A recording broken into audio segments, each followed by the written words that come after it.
Jumpa lagi bersama saya.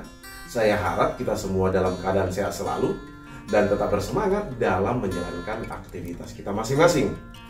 Video ini saya buat sebagai tanggapan atas pertanyaan dari teman-teman kita yang pada pokoknya bertanya tentang bagaimana kalau setelah kita menikah, lalu kemudian mertua atau orang tua dari suami kita atau pasangan kita memberikan hibah atau hadiah berupa tanah. Lalu dalam perjalanannya, tanah tersebut dibangun sebuah rumah dan kemudian ditempati. Pertanyaannya, bagaimana kalau kemudian pasangan suami istri tersebut itu bercerai?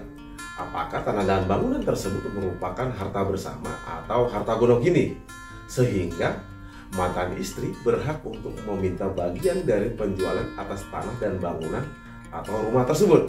Terkait dengan harta bersama, sebenarnya sudah pernah saya bahas dalam video-video saya sebelumnya, bahwa harta bersama atau harta gonogini adalah harta yang diperoleh pada masa perkawinan pasangan suami istri. Jadi, tidak dipersoalkan apakah uang yang digunakan untuk membeli sebuah aset, katakanlah aset berupa tanah dan bangunan atau rumah, bersumber dari uang suami atau uang istri. Misalnya kerja hanya suami, sedangkan istri seorang ibu rumah tangga, tetap harta yang ada atau harta yang diperoleh pada masa perkawinan tersebut merupakan harta bersama atau harta gonogini, dengan ketentuan dalam perkawinan tersebut tidak pernah dibuat perjanjian pisah harta atau perjanjian perkawinan. Lain lagi dengan harta yang berasal dari warisan, wasiat, dan hibah. Harta yang berasal dari warisan, wasiat, dan hibah bukan merupakan harta bersama atau harta gonogini.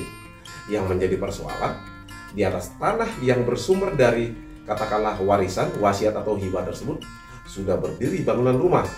Artinya, bangunan rumah yang ada di atas tanah tersebut itu merupakan bagian dari harta bersama atau harta gonogini. Jadi, kalau terjadi perceraian, maka mantan istri juga berhak atas pembagian harta bersama atau harta gonogini, tapi hanya sebatas dari bangunan rumah. Lalu, apa dong solusinya? Menurut saya, cara yang fair atau adil adalah dengan menghitung berapa tafsiran nilai bangunan jika dijual, tetapi nilainya dikurangi dengan harga tanah saat ini. Lalu kemudian hasilnya dibagi dua, dan setengah dari hasil penjualan atas bangunan rumah tersebut itu diberikan kepada istri. Demikian dari saya, semoga apa yang saya sampaikan ini dapat menjawab pertanyaan dari teman-teman. Salam dari saya.